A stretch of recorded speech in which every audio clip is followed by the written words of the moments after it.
Well, good Saturday morning to everybody. This is Ron with Sandcar Services, and I had a couple people yesterday that gave me a thumbs up. One of them privately, saying that my videos have been very informative and they like watching them. I just haven't done a lot because Facebook has not been my primary. Instagram has been under Sandcar Services, and that's where most of my posts go. Although I really like this Sandcar buy and sell crew. Everybody's been real nice and been making friends. So as a technician that does this for a living, I thought I would do a tutorial on a Mendeola 2D on some basic stuff and see if I can do this quickly without using a ton of data. This is the one that came out of the car I posted the video on yesterday. And this was a catastrophic failure due to nuts coming loose. And let me explain to you what happened. So this car was supposedly being dynoed, and it lost everything but first and second gear. They couldn't get it into reverse, so the customer contacted me, and gave me the task of finding out what was going on. While the transmission was still in the car, I pulled off the PVS housing. It's a shift cable housing. Most of you that have 2Ds have one of the two of these on your car, and I'll explain those in a minute. This one has a shift cable, and the shift cable wasn't working properly. And what was happening is, this is our pinion assembly, right? All of our pinion gears, everything in this row right here goes on that shaft, right? So the nuts that tighten this shaft into this housing, if you can see, this bearing is just absolutely shot. The needle bearing is just spit out. It is melted so bad.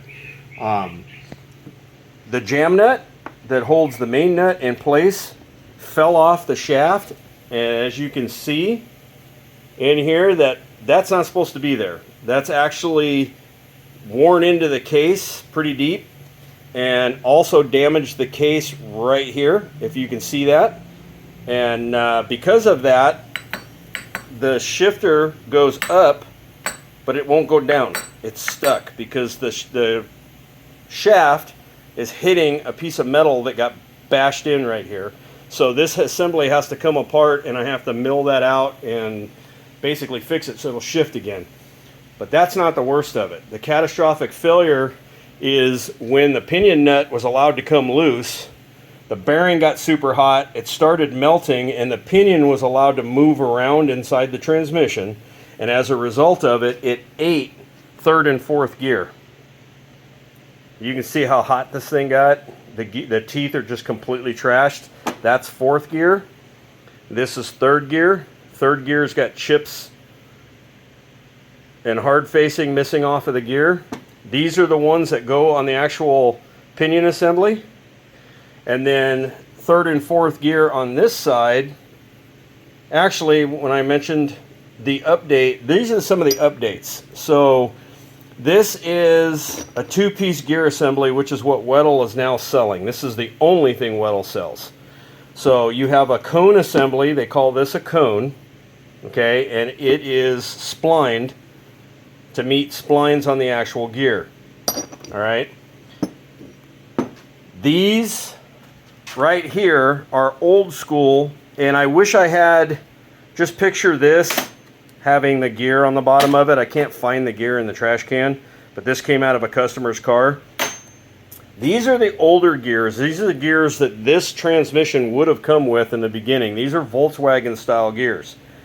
And the cone assembly, the gear is pressed into the cone assembly, and then this one was race prepped, so it has a weld here, here, and here. This is a third gear assembly. All right. But if you look at this one came out of a Mendeola 2D that was powered by a 2.5 Subi. There's a friend of mine named Sean that had this one. As a customer of mine and a friend. And if you see this little mark right there, see if I can get zoomed in. That is what was welding it in, 3 of them. And he spun the hub in third gear. So when I do a tranny, it is expensive to change gears, so you kind of have to have a deep pocket to do it. It's not a fun bill to get.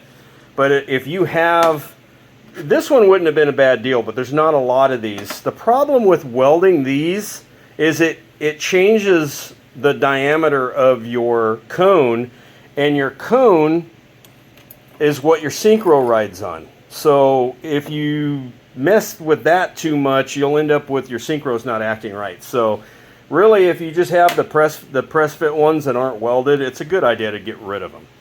So we'll move on, and in his transmission, you probably won't be able to see it in the picture very well, but the inside of first gear synchro is pretty gouged, so that's going to get replaced. This is his first gear. It's a 290 gear ratio. Second gear is a 186. They're in good shape. First and second gear on the main shafts are built into the shaft. On a 2D, you don't have a choice to slide first and second off like you do third and fourth. They're in good shape. So I haven't done a final cleaning on them yet, but I've crack checked them and I don't see a problem with them. The cones are actually in good shape for third and fourth on the main shaft, but both third and fourth gears are done. You can see they're just tore up, so they're going to need to be replaced. So he's got one of the older style modified reverse gears, but it's in good shape, so there's no need to worry about that. He's definitely going to need 2 new jam nuts. The slider assembly is good for third and fourth, and the slider assembly is good for first and second. We got our spacers. What I would like to show everybody is the gear carrier housing, which has not been cleaned yet, and I've already shown you where the needle bearings spit out for the pinion that comes through. This is a big problem right here for me. There's still people apparently using this bearing. It's a 3-piece bearing. It's got 10 balls in it. Let's see if I can get, I'm not watching the screen, I'm watching my finger. It's got 10 balls in it. And because it has the protective coating on the outside, it doesn't really allow oil to flow through very well. So the new one that I get from Weddle, all my parts for a 2D come from Weddle. I buy no aftermarket and I buy no stock Volkswagen parts. So the MD2D 425 bearing, this is the forward main shaft bearing. This is the new one, and it's 7 big ball bearings instead of 10 smaller ball bearings. And it's got an open face design, so when it's in there, oil gets in there better. Now, his transmission, he's one of the lucky ones. If you notice this assembly up here, the fittings, he actually has a pump on his transmission that sucks oil out and pressurizes it and puts it into 2 different places. It sprays the top of the third and fourth gear assembly, and I'm not going to go down there and move that, but it also sprays second gear from the main case, and all of this still happened. So trying not to get ahead of myself and make things worse than it really is. So this is the bearing race assembly for the pinion. This is what actually presses into the case and holds the pinion in shape. If you see these black lines that are in this race, this is the large side of the cone, goes with this bearing right here. If you see those black lines, that's actually this bearing chattering on that race. And that was because this came loose. So that needs to be done. Now, these nuts, one of two things happened in my failure analysis, and I will probably never know for sure. But these nuts both came off. This one was almost completely off the shaft, but locked onto the threads, and this one was the one that tore the case up. So my guess is either this transmission ran severely low on oil, and this bearing got so hot that it spun the cage and got the nuts so hot that they actually backed off. That's a possibility. The other possibility is the person that built the transmission last forgot to thread lock and tighten these down, which is probably the one I'm going to go with, but since I don't know for sure, all I deal with is a situation called it is what it is, which is what's in front of me is what I've got to work with, and how it got here really isn't my problem, because my job is to fix it right so that it doesn't do this again. So I would strongly recommend if any of you are having a shop do your tranny, don't let them use these 3-piece forward bearings. Get them out, put the updated Weddell stuff in, and go from there. One of the other things I would like to show you is if you have a normal 2D like I have in my car, I'm pushing almost 700 horsepower at my crankshaft, and I know that a lot of you haven't followed me much, so you don't see the wheelies that I do, but I am very punishable on my 2D, and I have not had a 2D failure in almost 3 years, 4 years actually. But this doesn't have anything to do with failure. This is kind of a public service announcement for things that you can do better. These are the hockey sticks. These are the shift mechanism that normally would go in here and basically shift the transmission. It's also what sticks through your tail cone, right? So for those of you that are tired of this seal leaking, this is the original design seal that Volkswagen used. They're very weak. They don't squeeze the shaft very good. This is the new one that Weddell sells. It's in it, you have to get the whole housing because it's a different end piece on the housing, but the housings really aren't that much money. I sell the entire housing complete with the new bushing in it, hollow, for 150 bucks. I usually have some in stock, but I'm out right now because I just used it. But the Brazilian seal that Weddell is now using actually has a spring on the inside of it that squeezes down around this shaft. And I've been running this on the back of my car now for 2 seasons, and there's a little bit of moisture that shows up on the back of it, but I no longer have those big puddles dripping out from this seal right here. This is actually my old tail cone. So I've got a few of them down here in boxes because they're pretty common for me to get people to upgrade. With that being said, I don't have an upgraded hockey stick in stock for you, but I can explain what the difference is. So this is a stock Volkswagen. These are the old weak ones. You do not want this on a 2D because this will bend very easily if you miss a shift and you force it. So they came out with this shaft here. Now this is an updated non-reinforced hockey stick.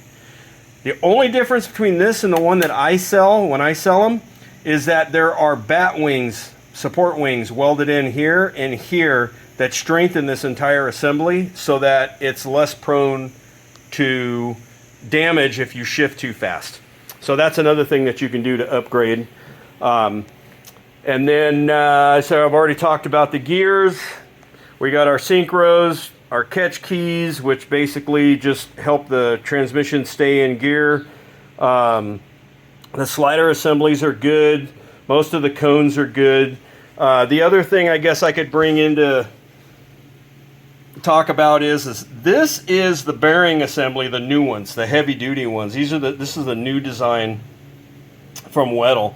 And I won't be able to put this in his tranny because he has the old school housing and it has the smaller bearing in it. So he has to have the same bearing put back in it. But I do stock these, as you can see, brand new inner and outer. And like I said, the bearing is supposed to go in that housing, but I need the smaller one. And then the bearing race would be pressed onto this shaft. So that was an upgrade. And then I showed you that one. Now, this is pretty much the tail end. I'm going to show you what I stock. I'm a little low on, oh, wait, hold on, one last thing. So these are the other parts. His differential is fine, but he is going to need a ring and pinion, obviously, so the ring and pinion gear is going to be changed. These are the side covers. This is the shaft that drives your CV. So this is the other side of it. These bearings are defective on his.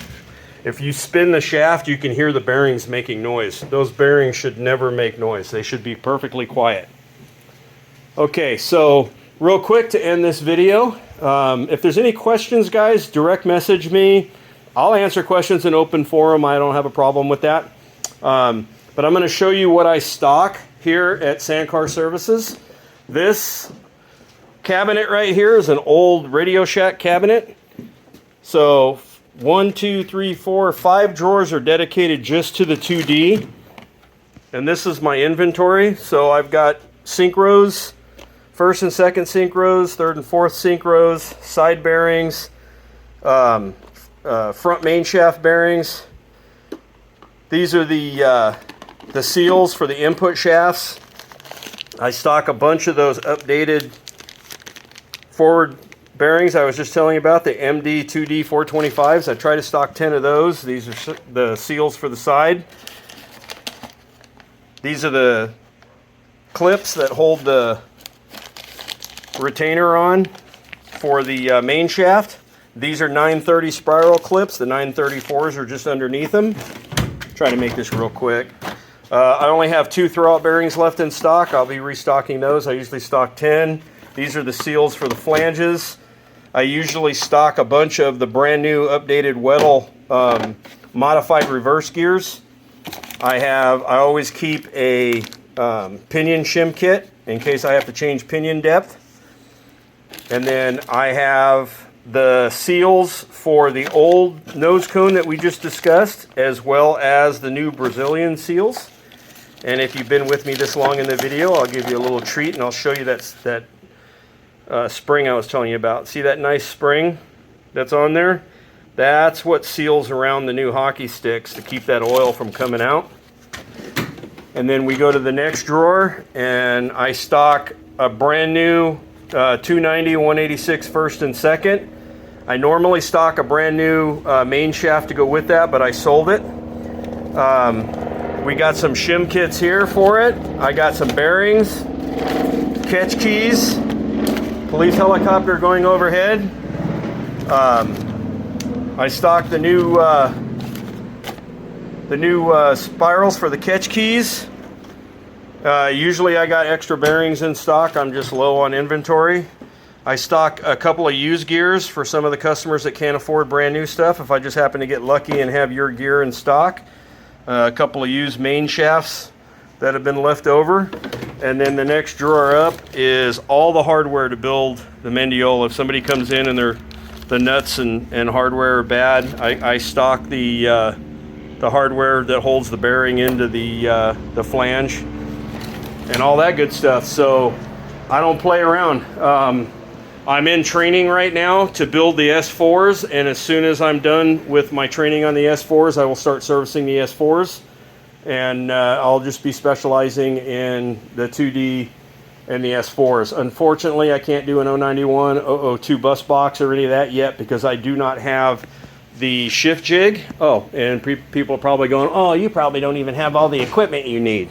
Well, there's your shift jig right there, guys, and I will show what it looks like when I go to put this all back together, but that is the Mendeola 2D shift jig. So we'll get it all together, and if anybody has any questions, hit me up. Ron, Sandcar Services. If you've made it this far, I thank you very much for your time and hope to see you all out in the dunes. Sandcar Services, making sandrails great again.